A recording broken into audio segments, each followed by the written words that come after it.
네, 지금부터는 해달라고만 하는 우리 아이를 도와줄 수 있는 방법에 대해서 구체적으로 얘기를 좀 나눠볼 건데요. 선생님, 저희가 어떻게 구체적으로 도와줄 수 있을까요? 첫 번째로는 좀 스스로 할 수 있는 기회를 주시는 게 필요해요. 네. 그런데 이 기회를 제공한다는 거는 어떤 과제마다 매번 주시는 게 아니라 일단은 아이가 스스로 잘 못하니까 네. 쉬운 것부터 한 가지 정도 정해서 그것만 좀 처음에 집중적으로 연습을 하면 좋은데요. 그러면은 좀 더 자세하게 예시를 들어서 좀 말씀해 주실 수 있어요? 약간 좀 어렵게 느껴지거든요. 네. 그래서 뭐 예를 들면 옷을 맨날 입혀달라고 하는 아이가 있어요. 네네. 엄마가 먼저 이렇게 다 입혀주고 엄마 해줘 했을 때 일로 와 하면서 이렇게 빨리 입혀주는 게 아니라 옷은 좀 반만 입혀주고 나머지는 좀 아이가 하고 엄마 손으로 다 이렇게 올려주고 하는 게 아니라 뭐 발만 넣어준다든지 팔만 넣어준다든지 하고 나머지는 아이 손으로 올리게끔 한다든지. 그러니까 엄마가 모든 걸 다 대신 해주는 게 아니라 일부만 좀 도와주고 아이가 조금이라도 좀 내가 했다는 느낌을 받을 수 있게 도와주는 거죠. 아이가 조금이라도 내가 했다는 느낌을 받을 수 있는 게 좀 중요한 포인트인 것 같네요. 네네. 여기의 단계에서는. 그쵸. 그리고 스스로 하는 게 어려운 일이었잖아요. 그래서 조금이라도 이렇게 하려고 했을 때 그 시도 자체에 대해서 인정을 해주는 게 굉장히 중요하고 너 이렇게 스스로 할 수 있는 애였어? 손 넣었어? 이런 손 거. 넣었어? 네가 스스로 네네네. 한 거야? 이렇게 해서 인정이나 성취에 대한 기쁨을 좀 줄 수 있게 도와주면 좋겠죠.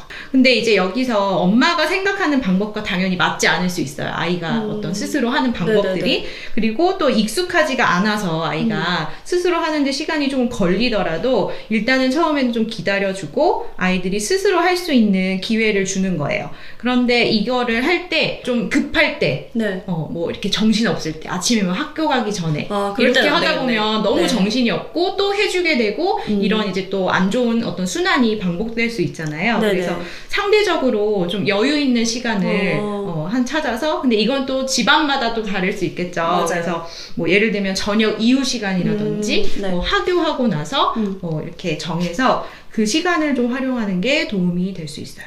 네, 그래서 아이가 좀 성취감도 느낄 수 있고 본인도 했다라는 느낌이 들 수 있게 엄마가 도와주시는 방법인 것 같아요. 그래서 이거 이외에도 또 다른 방법이 있다면서요, 고은쌤? 또 한 가지 방법으로는 네. 이제 습관적으로 아이가 엄마한테 모든 걸 요청하다 보니까 빈도가 많은 경우가 있어요. 도움을 요청하는 것이. 네. 그래서 이 빈도를 아이가 스스로 조금 조절하고 조금 더 적게 엄마한테 도움을 요청하도록 네네. 하는 기회를 주는 것이 필요하고요. 네. 예를 들면 도움 쿠폰 같은 걸 아이들한테 줄 수도 있어요.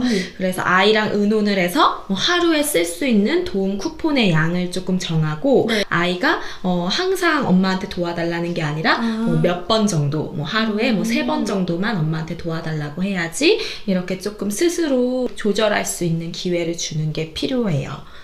그러니까 이제 습관적으로 엄마한테 뭐든지 해달라고 하는 아이 같은 경우에는 이런 쿠폰이나 기회권을 줘서 이 사용 빈도를 줄여나가는 게 중요하다는 말씀이신 것 같아요. 세 번째로는 고은쌤이 또 하나 말씀해 주신다고 들었거든요. 또 한 가지는 아이가 실제로 과제가 어려워서 네. 엄마한테 해달라고 자꾸 도움을 요청하는 경우가 있을 수 있거든요. 그래서 이럴 때는 첫 번째로 이걸 먼저 해. 그 다음 두 번째로 이걸 먼저 해. 그래서 아이가 어려워하는 과제를 조금 단계별로 나눠주시는 거구나. 네. 할 수 있을 정도로 나누어서 알려주시는 게 도움이 될 수 있거든요. 그래서 뭐 예를 들면은 네네. 뭐 일기를 쓰는 걸 어려워하는 네네. 아이가 어려워하죠. 있어요. 네. 그러면 어머니는 빨리 쓰라고. 너 재밌는 일 많았잖아. 쓸 거 많잖아. 빨리 써. 이렇게 네, 너무 하실 애매하네요. 수 있는데 네. 아이들 같은 경우 일기 쓰는 거 자체가 너무 어렵고 너무 큰 과제처럼 느껴지는 아이들이 엄마가 대신 써줘.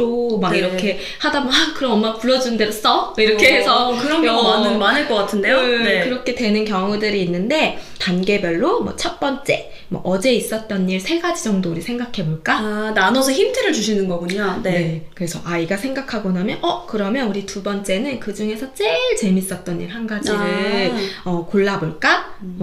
그리고 세 번째는 그럼 이제 그 일을 누가 언제 어디서 무엇을 이렇게 나눠서 적어볼까? 네. 이런 식으로 과제를 조금 단계별로 나누어서 아이가 할 수 있게 하면 아이가 조금 스스로 그 과제를 할 수 있는 힘이 생길 수 있어요. 네. 과제 자체가 어려울 때는 정말 단계를 나누는 것도 중요할 것 같은데 그거를 엄마가 도와주는 게 되게 중요하다 말씀이세요.